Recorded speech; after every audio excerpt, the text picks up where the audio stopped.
Shabbat Shalom.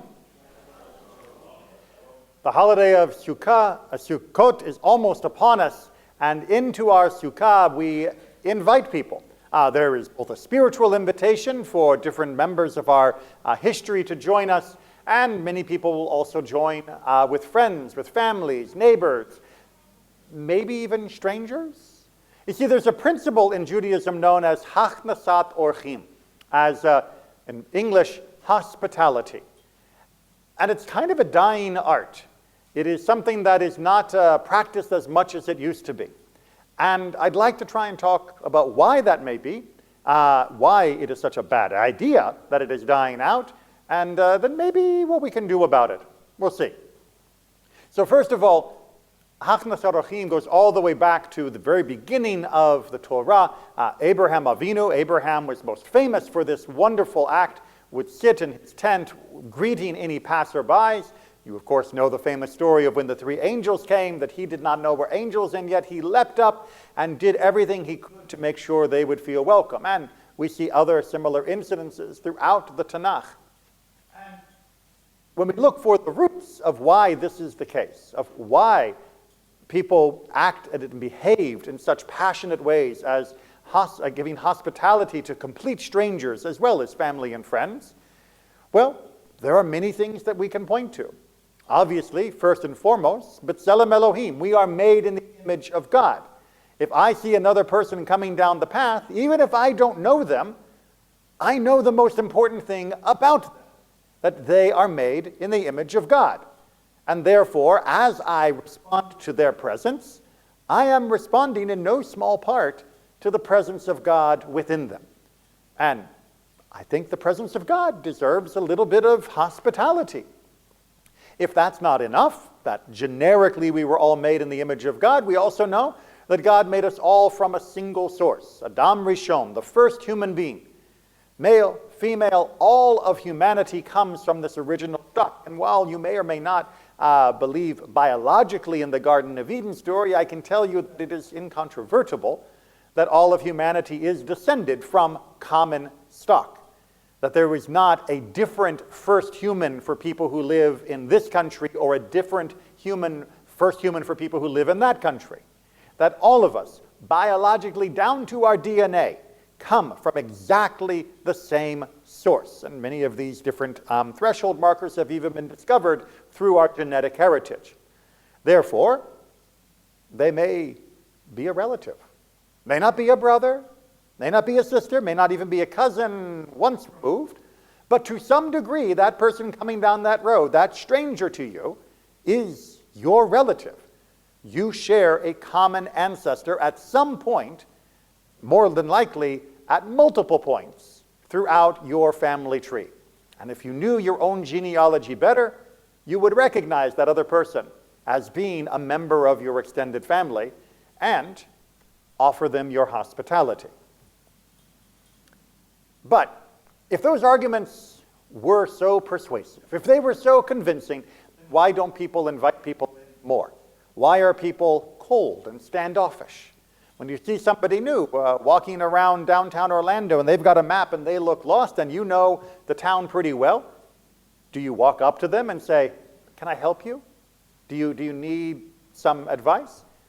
When you are in Disney Springs and you are seeing thousands of tourists flooding around you, and some of them look a little hot, a little tired, do you remind them that, "Hey, come on, come get a drink of water with me. You may not be used to what Florida's like at this time of year." Or do you leave them alone because they don't want to hear from strangers, they don't want to have any interference? When a new person walks into our own synagogue, do you run up to them and say, "Hey, I don't think we've met. My name is blah blah. Sit with me for Shabbat. Come sit at my table for Kiddush. Tell me all about you"? Or do you stay seated and just sort of, "I hope they don't notice me because I'm just here to pray and hang out with my friends and eat food. I'm not here to expend." The board members, they can be the hospitable ones, right? It's the other member. The rabbi will take care of them. I'm sure it's fine. As if all of us are so overwhelmed that we can't offer a little hospitality to a person that has dared to set foot into a synagogue, perhaps for them the first time in a year or more. and we're being standoffish? So clearly those explanations about coming from the same stock, about being made in the image of God, those are not persuasive, because we all know that. That's all kindergarten stuff. So let's run through the real problem. The real problem is that people look at strangers, or even friends to whom they are considering offering hospitality, as a transaction. That you're doing the math. Whether you're doing it consciously or not, you are thinking, if I invite them over for dinner, what's it going to cost me extra to have not just in the food, but also in the time, also in the social expenditure, because I'm going to have to be on and talk to them, and what happens if they're boring, or what happens if I don't like them, then it's a friction. Better to just leave it undone. There's a cost that's being evaluated, and when a tourist shows up, we complain about the traffic, or we complain about them making long lines for the rides that we want to ride at Disney, or anything else.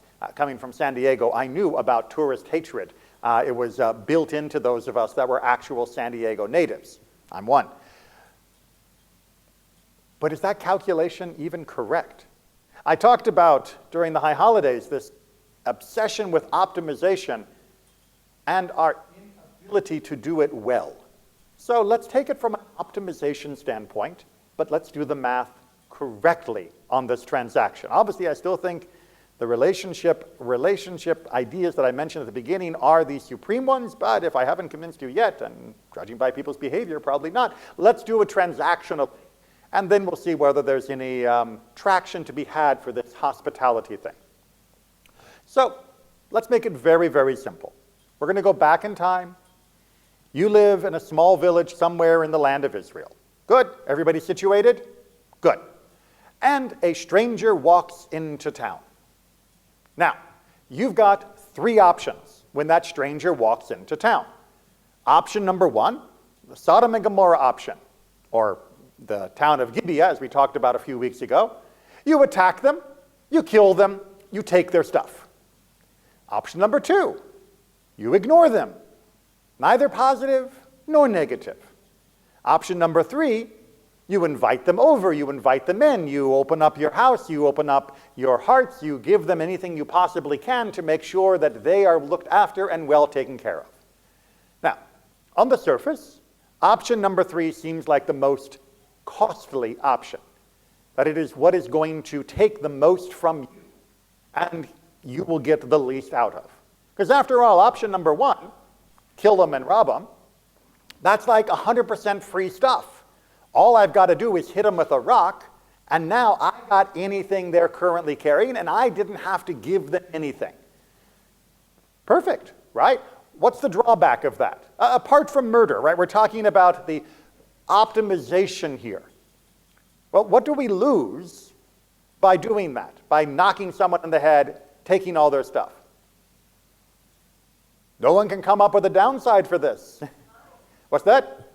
Time. This rock is heavy, and I got to get up and go over there and chunk them on the head. And I can let the dogs do that. But, it's such a schlep to murder these days, and he might not even have much on him. It's hardly worth my time to mug him. Right? Okay, we can work there. We can work with that.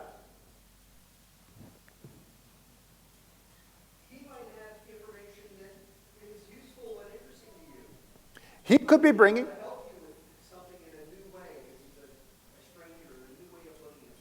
He could be bringing benefit. Maybe where he comes from, they have a different system of planting their crops that is much more effective.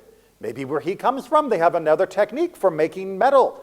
Maybe it's bronze. Maybe we're in the Iron Age. Who knows where our imagination has taken us? They may have a technique from where he's coming from, and that if he stays in our town and shares, that we'll all benefit from.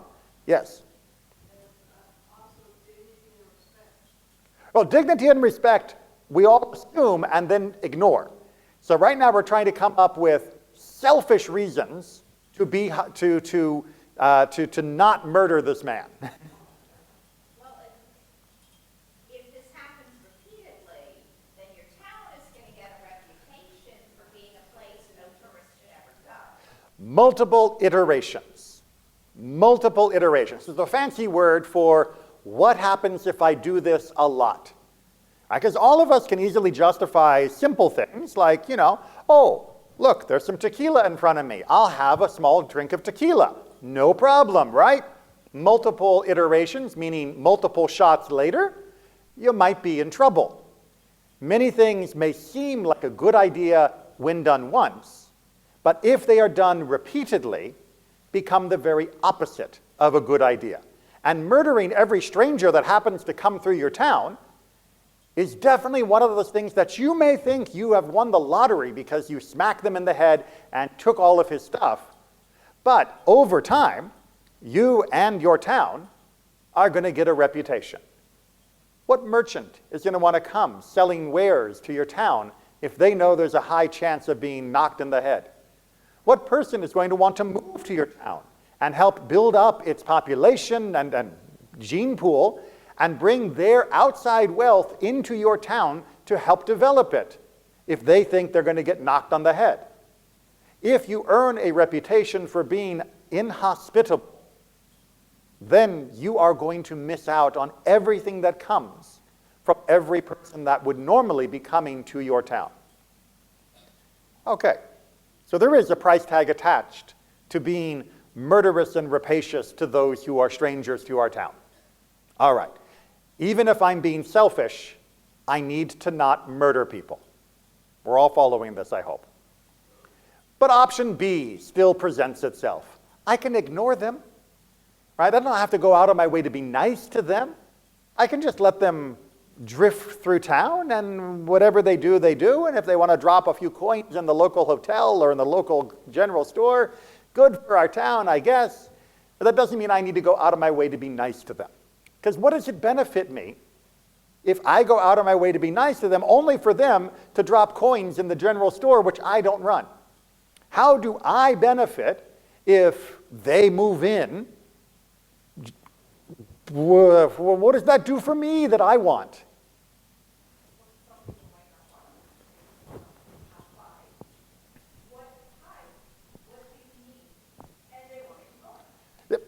Some people aren't looking to move.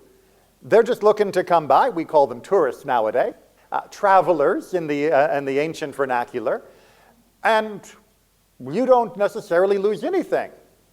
But I want to also remind you that even if they decide to stay, they found you so friendly, they found you so hospitable, that for most of the last 10,000 years of recorded human history, that was considered a win in every corner of the world. There has not been a single civilization or empire throughout recorded history until the 20th century that thought more people is bad. Because it turns out humans bring benefit to a community. As we look out and we see that the pews are not as full as they were during Rosh Hashanah and Yom Kippur, would anyone like to debate that?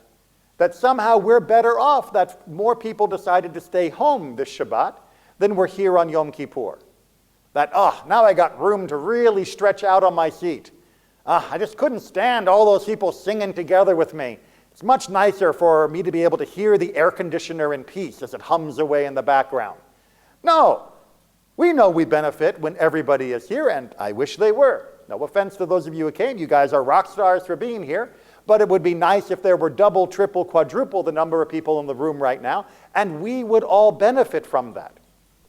The ingenuity that a person brings, the energy, literally in terms of the watts of extra energy they provide for a community, whether it's plowing the field, whether it's making shoes, whether it's running up and down just delivering messages. The extra capacity within your economy that comes from more people, and the extra wealth that is generated through their activity, has, for 10,000 years of recorded archaeological and written history, always been a boon. People have wanted people to move to their country. They have tried to deliberately attract them to their country for exactly that reason. Because the country that has the most people generally wins. The country that has the most ways of making their people productive wins. And hospitality is the first step towards that. We can see that in the microcosm of Temple Israel. Some of you may have been to other shuls that were colder, and you may have felt that when you walked in, you didn't really want to give your Jewish spirit in that place. Come to Temple Israel, and hopefully you have felt welcome, although we still need to work even better on that. And, I'll help build the sukkah on Sunday, 8 o'clock in the morning, please. I'll help out in the kitchen. I'll read Torah or lead services or volunteer in the office or stand as a greeter in the front of the building to help make more people feel welcome into our community. And this creates what we want from our community. We are better the more we are welcoming to each other. That level of hachnasat orchim, of hospitality, is selfishly justified. That each one of us is enriched by every additional person that chooses to make Temple Israel our home, or that makes Orlando our home, or the United States, or any category of people you want to have in mind in between along that scale. We are better the more of us have been committed to be part of us. Now, would I still want you to be hospitable because we all come from God and are made in the image of God, that we are all from the same family, that we have one soul that is shared, stretched across time and space? Yes, I want you to think that. I'm a rabbi after all, right? Theology is kind of my bread and butter. And the spirituality of hospitality is, I believe, one of the most beautiful ways of seeing the true complexity of what it is to be human and how to connect to God through the diversity of humanity. But I also know that that is not a great selling point in the 21st century.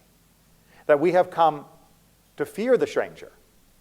That we have come to resent the stranger. That we have come to tell the stranger, stay away. And that doesn't comport with Judaism. The number of times the Tanakh and the Torah mention loving the stranger, looking after the stranger, being kind to the stranger, the number of stories of hospitality, the number of stories of anti-hospitality and the catastrophe that it brings are legion throughout our texts. And the rabbis continue this in the Midrash, in the Mishnah, and in the Talmud, and all of our literature throughout the Middle Ages. Even in times of great oppression, we were still finding ways to kick open our doors and welcome people in. We need to recapture that spirit. When you're sitting here on a beautiful Saturday afternoon, and somebody walks in that you don't know, fix that. Say hi. What's the worst that could happen? You can just say, hi, I don't think we've met. Or if we have met, I'm very sorry, but I don't remember your name. That's okay. Is there anybody here, show of hands, anybody here who would storm out of the building if someone came up and said, hi, I don't think we've met? Anyone here to be offended by that? No, of course not, because you're human beings. And how many of us are afraid that we'll say something wrong, and so we say nothing? How many of us are afraid that what happens if it turns out they're actually more regular than I am, and I just have been missing them, and they're going to look at me like I'm crazy, so I'm not going to say anything? Yeah, we have those fears. I've lived with those fears. Trust me, many times on Yom Kippur, I am going through my Rolodex, for those of you who remember what that is, trying to make sure, is this somebody I haven't seen since last Yom Kippur, or is this somebody I haven't seen ever? And I worry about getting that wrong, but I'm not going to go hide in the back, because I know that approaching them at all is better than hiding from that person. And I also know selfishly, our community will do best when everyone feels welcomed by everyone else. This hospitality is one of the deepest spiritual paths of our people. And it's also one of the most brain-dead, stupidly obvious things that every human should be practicing. Many of the problems of our world would vanish overnight if we truly embraced hospitality, even for selfish reasons. So I will challenge you.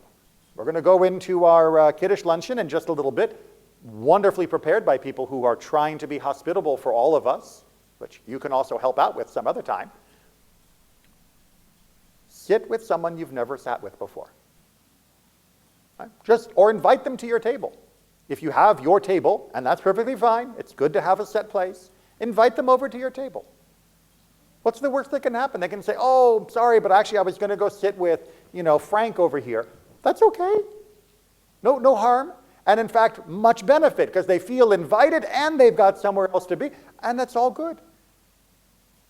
And if there are people that you have seen 100 times but you don't know their name, tell them your name first. And say, I don't know if you remember my name because I see you all the time, but we don't talk enough. My name is Goom.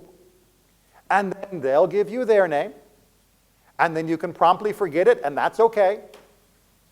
Because you will have at least shown that you want to be in a relationship, that you want to have that connection, and that you recognize them as being part of the broader Temple Israel community. Now it's hard, but I'm going to be taking notes in Shabbos style. Look, you all know from any schoolwork, if there isn't a grade attached to it, it's very hard to get people to do it.